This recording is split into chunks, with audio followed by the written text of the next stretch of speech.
Hi everyone, thanks for watching today. I have my 7 by Spring finale to share with you, and I've used up almost all of my products. I'm very happy with my progress and with just how this whole project went. So let's get started. I'm just gonna quickly, briefly mention the 2 products I used up in my last update, and I will link that update down below. I used up the Crystal Essence Roll-On Deodorant, which is an all-natural deodorant, and the Fat Curls Defy the Frizz Curl Creating Mousse by Sammy. So reviews for both of these products are gonna be in last update, and again, I'll link that down below. I'm gonna start with this hair care product, the Andalou Naturals Fruit Stem Cell Science BB Sunflower and Citrus Styling Gel. It's a 10-in-1 benefit balm for healthy hair, medium hold gel. I want to mention really fast, no parabens, preservatives, sulfates, phthalates. It's vegetarian, cruelty-free, and gluten-free, made in the USA.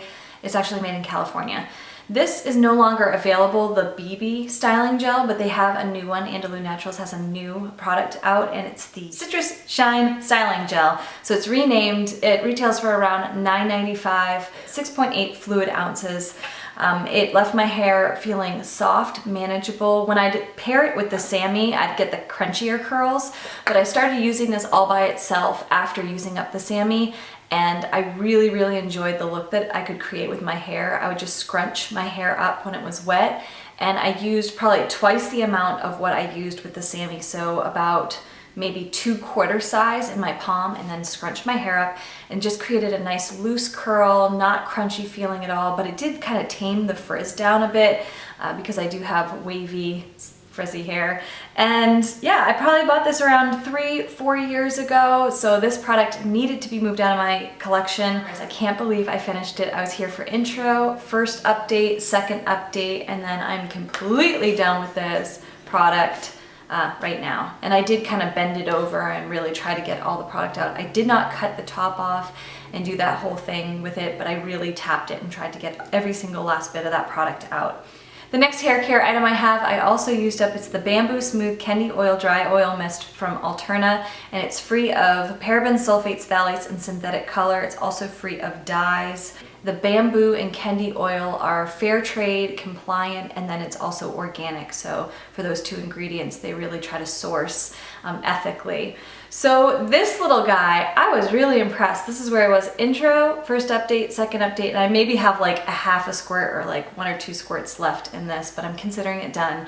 I really liked this. I have another one, it's the Luminous Shine Mist. I own a full size of that product. It's a little heavier than this one.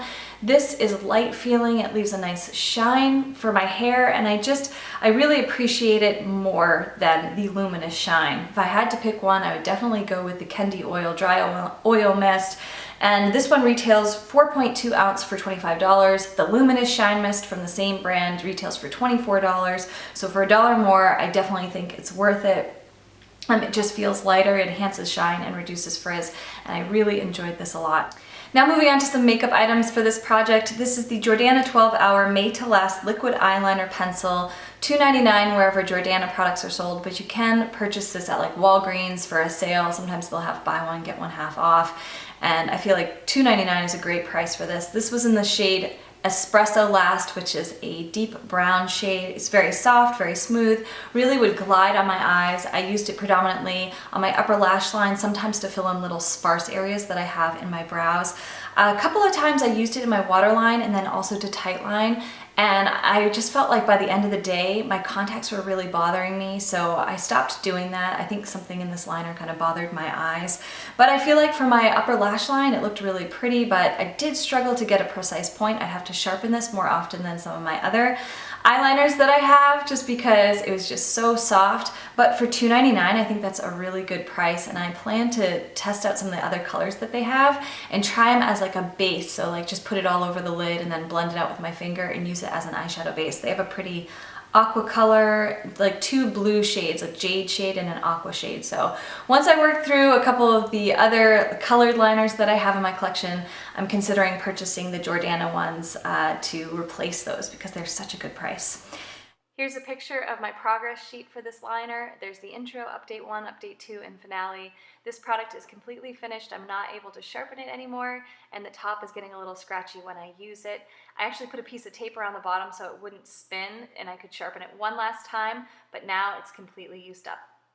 The next makeup item that I used up is the Clinique Chubby Stick Intense Moisturizing Lip Color Balm. A full size is 0.1 ounce for $17 at Sephora or Clinique.com, and this is in the shade 07 Broadest Berry. And as you can see, I can't roll it up anymore, and I've actually been digging inside of this to use this because I really enjoy the color and I really like the formula of this. I actually have like a little lip brush I've been using with it, just when I'm at home, not when I go out or anything, but just when I'm at home. This is a really good formula, and Broadest Berry is considered a beige plum tinted lip balm with medium color. So it's not sheer, it's not super opaque. I'm glad I put this in a project pan because I've found that I really like the formula of this. It's very easy to use, it's very moisturizing, feels good on the lips, wears really well on the lips, and I've been really enjoying it so much. It's made without parabens, it's very moisturizing, and it contains mango and shea butters. Another makeup item that I hit goal on, and I've just been expanding the pan on this, is my Makeup Geek Beaches and Cream eyeshadow. And I'll insert some pictures so you can see how the pan has expanded on this one. And I haven't been using this every single day. I've just been using it maybe a couple of times a week and enjoying it. I'm not going to do a full review because this is not considered an empty. The last product I have is another makeup item. It's the e.l.f. Studio Eyebrow Kit in Light, and these retail for $3 where e.l.f. products are sold, or maybe you can find them at like TJ Maxx for a little bit less. But I was focusing on this wax side and I finished it up completely. I felt like the wax was a great soft hold for my eyebrow hairs, like it would kind of hold them down just slightly, just enough, but then the color was really a good match. It wasn't too warm. Now the powder side here was just too warm for me. I tried it as a contour and then also as an eyeshadow. A couple of you had recommended that I test it out in that way and like multitask that way, and I did enjoy trying something new, but this product is about 3 or 4 years old and it's just time to move it out of my collection. I think if I had a new brow kit, I would use it more that way, but since it's just so old, I'm gonna move it out of my collection. But really good price for $3, and I really enjoyed the wax side of this. So I'll insert some pictures so you can see where I was from the intro, starting for the intro until now with the empty product.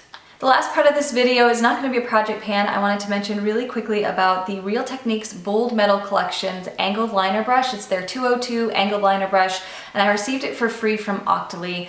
And I've been on the hunt for months for an angled liner brush. I actually was looking at TJ Maxx for a while and trying to check to see if they had any. I know they had some Real Technique sets in, but they didn't have the brush that I was looking for. I was looking for a brush that was very small, that I could really fit on my lower lash line and also use it in my brows. I didn't want the bristles like splaying every which way like my Sedona lace brush that I just got rid of in my last empties video.